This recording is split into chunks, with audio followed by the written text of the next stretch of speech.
Welcome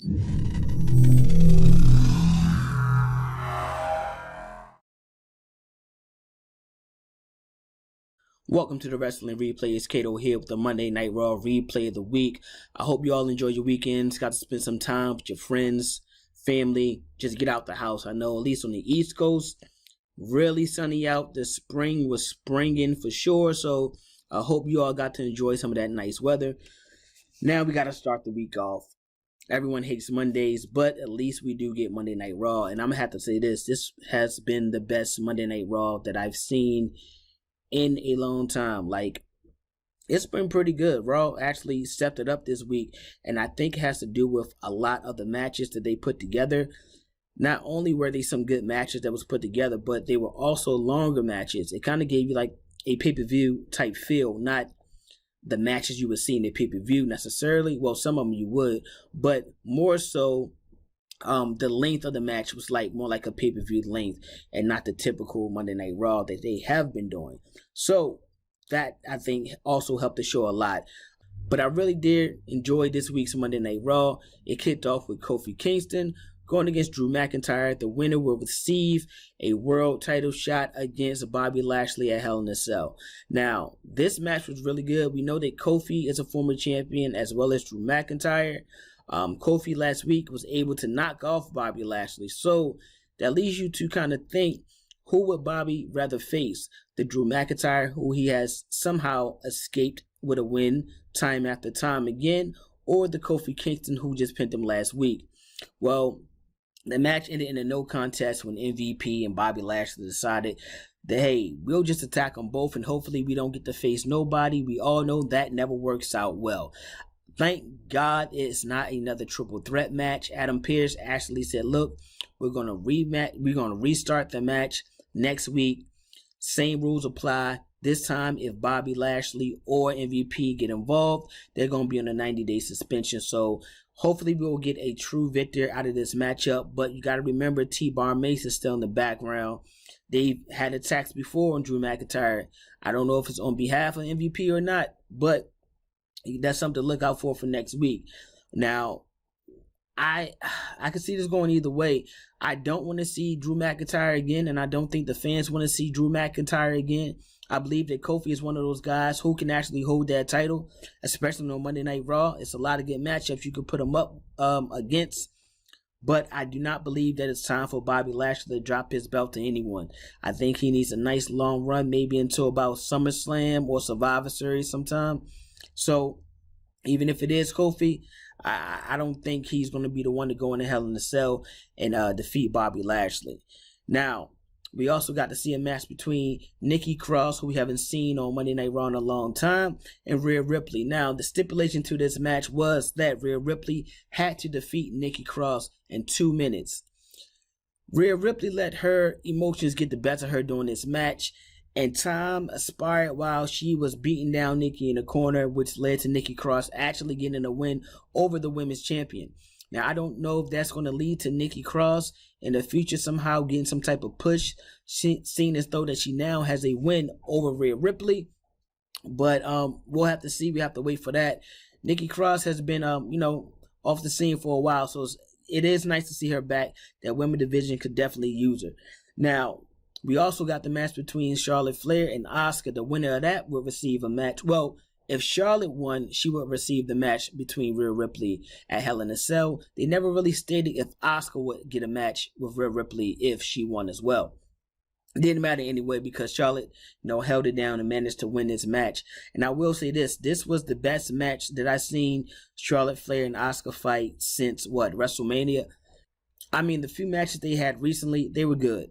But this match right here, you would have thought that these two was for surely on the pay-per-view. You would have thought that both of these women was actually fighting for the title. So it makes sense that they came out, fought hard, especially with that title shot being given out to Charlotte Flair if she managed to win. And Asuka just want to beat anybody that she steps in the ring with. Now, we're going to definitely get Charlotte Flair and Rhea Ripley at Hell in a Cell. It was already announced on Monday Night Raw later in the episode. We also got to see Shelton Benjamin versus Cedric Alexander. Finally, Cedric Alexander was able to pull off the win. It wasn't the cleanest of victories, but he did manage to beat Shelton Benjamin. I don't think we're done by a long shot with Shelton Benjamin and Alexander. I do enjoy their feud, but I also know when it's over, I don't see a bright spot for neither one of these guys. Cedric is kind of, staking his claim and his mark, in this singles division right now. But as far as titles goes, I don't see neither one of these guys actually winning a singles title unless they, bring that TV title like I've been saying for weeks now. That would be perfect for, these guys who are in a position in the ranking system that they're in right now. But yeah, I think these guys will probably have another match at Hell in a Cell, a match where they can actually just go all out, no rules. It doesn't even have to be inside a cell. It could be like a no DQ or something like that. I think that would be the perfect match for them to get everything they need to get and, unleash it all in the ring. And by the time they leave, whoever wins, whoever the victor is over, it's done. The feud is, wrapped up. Now, I believe we have finally seen the end of this Sheamus and Humberto feud or whatever they got going on right here. Last week, we did see that nasty spill that Humberto took outside the ring, injuring himself to cause the match to be stopped early. Happy to see that he's okay, Sheamus is okay, and he was able to come back the next week and run the match right on back. Sheamus did manage to win his match, though it was a little underhanded tactics, Though he did hold a handful of tights, he still got the win, and I think this is kind of locking up, finishing up what these two have going on, because right after the match, we've seen Ricochet, he came out, and these two actually pretty much just took turns on practicing top rope and aerial maneuvers on Sheamus at the end of the match. So I don't know if we're going to get a situation where Ricochet and Sheamus are going to finally go at it. We've seen this kind of start at the beginning of the kickoff show of the last pay-per-view, or if we're going to end up in some type of three-way match or what, I don't know. But I hope we leave this Humberto and move on to Ricochet and Sheamus. Someone like Ricochet, who I wouldn't mind seeing hold the United States title. Someone who's been off of TV way too long. Someone who's not in the storyline or, in the spotlight for way too long, because he deserves to be there. So I hope we get to see that.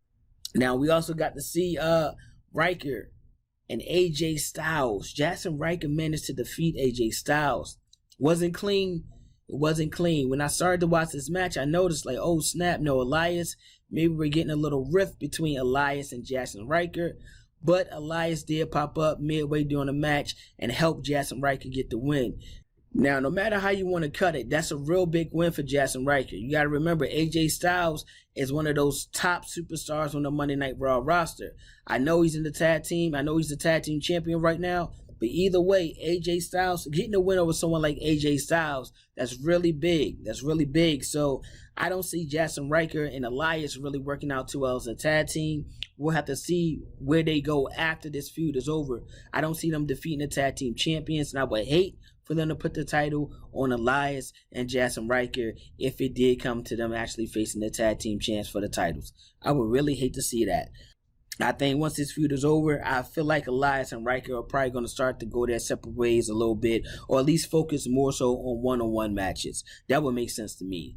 Now, speaking of tag teams and tag team championships, we've seen one half of one of the better tag teams in this decade. Well, this decade just started. The past decade, and that was Xavier Woods going against Matt Riddle. Now, last week, I was up here and I was saying, how awesome would it be if Matt Riddle started to embrace his the voices in his head, his inner Randy Orton, and became more like the Viper. That would be interesting to see Matt Riddle in a heel role, because he's so charismatic, he's entertaining, he's so funny, but that's always been as a face. So it would be very interesting to see him as a heel. This match didn't show no type of heel turn or anything like that, so I don't want to paint that type picture. But he did manage to get the win with a RKO over Xavier Woods. Now that is telling, because if he's using Randy Orton moves, even after he hit it, he hit the little Viper pose, hit the Viper stance. If he's gonna start getting molded to more like Randy Orton in his style, I'm a little anxious to see that. I want to know how that really looks. I think someone like Matt Riddle can actually pull it off. Don't get me wrong there. But imagine having two type Vipers running around right now, especially in the tag team division. I think these guys are the future tag team champions. That's just what it is. I don't know how we're going to get there or when we'll actually get there, but I think there's going to be a point on the Raw roster where Randy and Matt Riddle are tired of playing around, and they're going to go ahead and challenge AJ and Omos for those Raw Tag Team Championships. Now, speaking of the Tag Team Championships, we had our main event. Shout out to the women. You main evented Monday Night Raw. That's what we need to see more of anyway. These women that be turned down the shows, main eventing more of the TV shows on a weekly basis. All right. Now, Nia Jax, Shayna Baszler, they're out here. They're trying to recapture their goal, but Baszler has an issue with Reginald. It's like everywhere Reginald is, Jax is distracted, and they can't seem to get their chemistry right. You would think with having someone like Reginald in the corner of a powerhouse tag team, like a vicious tag team like these two, that it would just make them so much more better and damn near undefeatable. But that's not the case. Natalya and Tamina managed to hold on to their tag team championships once again. They defeated Nia Jax and Shayna Baszler. What's this, for the third time now? Last week, we seen Fire go into the face of Reginald, and that was a distraction. This week, Reginald actually got up on the apron when Baszler had Natalya rolled up for a pin, a 5, 6, 7 count that distracted the ref. Baszler missed an opportunity. As she kicked Reginald out, Reginald was making his way back up the ramp, and the fire exploded from the ramp. The pyros went off again, causing Reginald to be temporarily blinded, Baszler to be distracted, Natalya to take her chance and roll Baszler up for the 3 count.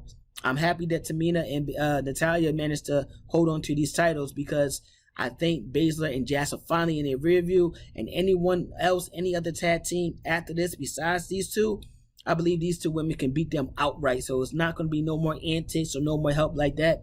I think these guys these women will go out there and just purely out wrestle whatever women you put in front of them. With that said, Baszler is pissed off. She challenged Reginald to a match next week on Monday Night Raw. One interesting thing about the whole pyro going off. Last week, we knew it kind of came from Alexa Bliss. We heard her laugh. This week, I didn't recall hearing, a Alexa Bliss laugh or anything like that. I didn't see her this week on Monday Night Raw, if I'm not mistaken.